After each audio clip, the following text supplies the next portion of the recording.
Hello दोस्तों, आपका हमारे यूट्यूब चैनल में बहुत बहुत हार्दिक स्वागत है। आज मैं अपनी इस वीडियो में आपको बताने वाला हूं क्लास 12 के हिंदी के इम्पॉर्टेंट टॉपिक के बारे में। अगर आप इस 20 टॉपिक को अच्छे से पढ़ ले रहे हैं तो हमारी ये गारंटी है कि आपका कह सकते हैं कि 70 से 75% तैयारी हो जाएगी और उससे ज़्यादा भी हो सकती है, लेकिन हम इतना अनुमान लगा के कह सकते हैं, अपने एक्सपीरियंस से कह सकते हैं कि आपका 70 से 80% क्लियर इसी में हो जाएगा टॉपिक में, अगर आप पढ़ ले रहे हैं। चलिए टॉपिक को आपको मैं बताता हूँ। सबसे पहले आपको ध्यान से देखना है हमारे टिप्स क्या हैं। सबसे पहले हिंदी के चैप्टर को अच्छे से पढ़ें। बस या 20 टॉपिक पढ़ लो।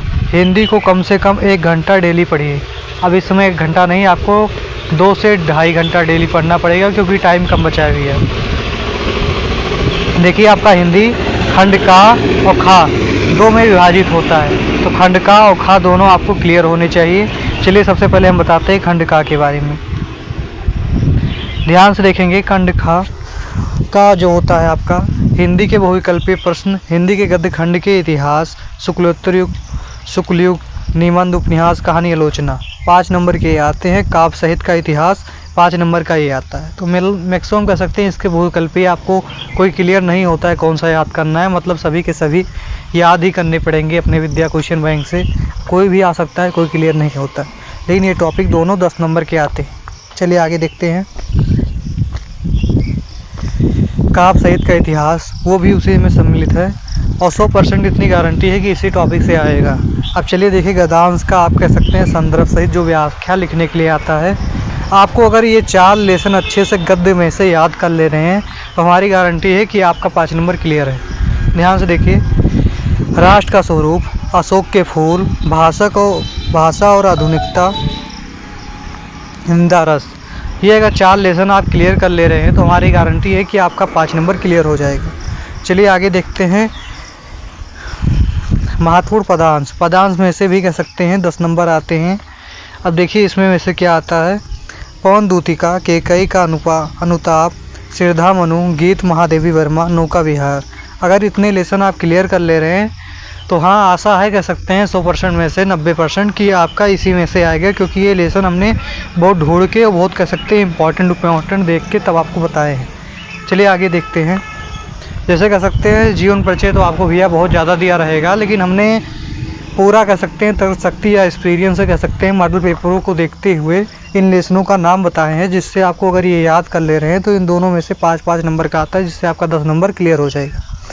ध्यान से देखिए, वासुदेव शरण अग्रवाल, आचार्य हजारी प्रसाद द्विवेदी तो आपको क्लास 10th में भी याद किए होंगे। प्रोफेसर जी सुंदर रेड्डी, ये 3 जीवन परिचय आप गद्य में याद कर लीजिए। और कह सकते हैं पद में आपको कवि के साहित्यिक परिचय में आपको क्या याद करना है, देखिए। और देखिए जीवन परिचय नहीं, आपको साहित्यिक परिचय याद करने हैं दोनों में। अयोध्या सिंह उपाध्याय हरिओद, जयशंकर प्रसाद जी तो आपकी क्लास 10th में ये भी मिले होंगे।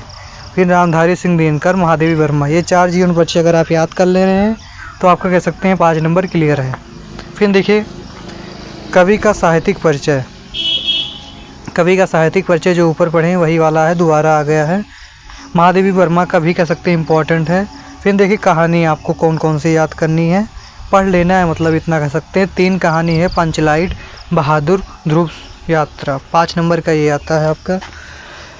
फिर देखिए खंड का मुक्ति यज्ञ लिखा है, साहित्य की जीत लिखा है, रसमर्ती लिखा है, आलोक वीर लिखा है, त्यागपति, श्रवण कुमार, इन सबको आपको अच्छे से पढ़ के रखना है।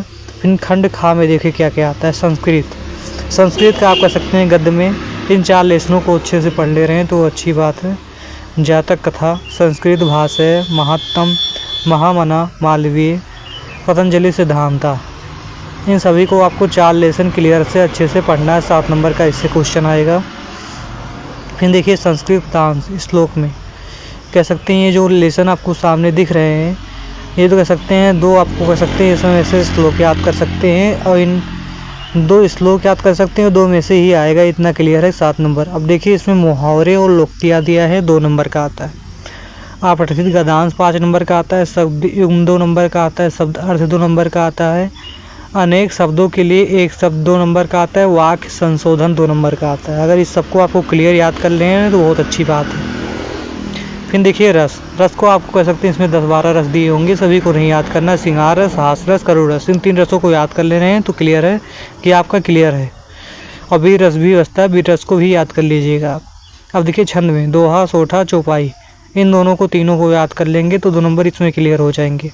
अलंकार में रूपक अलंकार, यमक अलंकार, अनुप्रास अलंकार, ज़्यादा आपको नहीं याद करने हैं, बस इसी में से कह सकते हैं कुछ याद कर लेने हैं, कुछ इसमें दिए हुए हैं। देखिए उत्प्रेक्षा अलंकार, उपमा अलंकार, इन 5 को अगर आप अच्छे से याद कर ले रहे हैं तो 2 नंबर इसमें क्लियर हो जाएगा। पत्र लेखन तो आपको बहुत ज़्यादा दिया होगा, लेकिन ये टॉप कह सकते हैं। नियुक्ति आवेदन पत्र, बैंक में किसी भी व्यवसाय के लिए ऋण प्राप्त करने के आवेदन पत्र, अपने ग्राम या अपने नगर गांव की सफाई हेतु संबंधित अधिकारी को प्रार्थना पत्र, ये भी 6 नंबर का आता है। ये 3 क्लियर आप अवश्य रखें। निबंध 9 नंबर का आता है, सबसे महत्वपूर्ण आपको नजर आएगा। पर्यावरण प्रदूषण याद होना चाहिए। भारत में बेरोजगारी की समस्या क्या है, विज्ञान का वरदान अभिशाप, भारत में जनसंख्या वृद्धि की समस्या, आतंकवाद समस्या और समाधान, ये सभी अच्छे से आप क्लियर कर ले रहे हैं तो आपको कह सकते हैं बहुत अच्छी होगी। और कह सकते हैं आपका, हम इतना अनुमान नहीं लगा सकते हैं, लेकिन कह सकते हैं 100 में 70 या 80% कह सकते हैं कि आपका हिंदी का टॉपिक, इसको आप क्लियर कर ले रहे हैं तो फिक्स हो जाएगा कि आपका पासिंग मार्क्स से आपका ज़्यादा नंबर से ज़्यादा आ जाएगा। फिर देखिए फिक्स नंबर क्या होता है। जीवन परिचय 5 नंबर के फिक्स होते हैं, गद्य कह सकते हैं पद्य में, दोनों में। कहानी भी 5 नंबर की होती है, खंड काव्य भी 5 नंबर का होता है, संस्कृत श्लोक 7 नंबर का, और रस, छंद, अलंकार, इसको याद कर ले तो आपको पासिंग मार्क 33 नंबर चाहिए। और देख सकते हैं बस इतना ही पढ़ ले रहे हैं तो आप पासिंग मार्क 33 ला सकते हैं। तो इतना हम कह सकते हैं, अगर आप 1 महीने में अच्छी तैयारी कर लेते हैं तो आप आराम से अच्छे नंबर ला सकते हैं। ज़्यादा आपको मेहनत करने की आवश्यकता नहीं पड़ेगी। 3 टॉपिकों को आपको समझना पड़ेगा और उसको लिखने का प्रयास करना पड़ेगा। पहले आप कहानी को अच्छे से पढ़िए, फिर पढ़ने के बाद कह सकते हैं उसके बारे में अच्छे से सोचिए, फिर लिखने की कोशिश करिए। चलिए ठीक है, अगले वीडियो में मिलते हैं। अगर आपको वीडियो अच्छा लगता है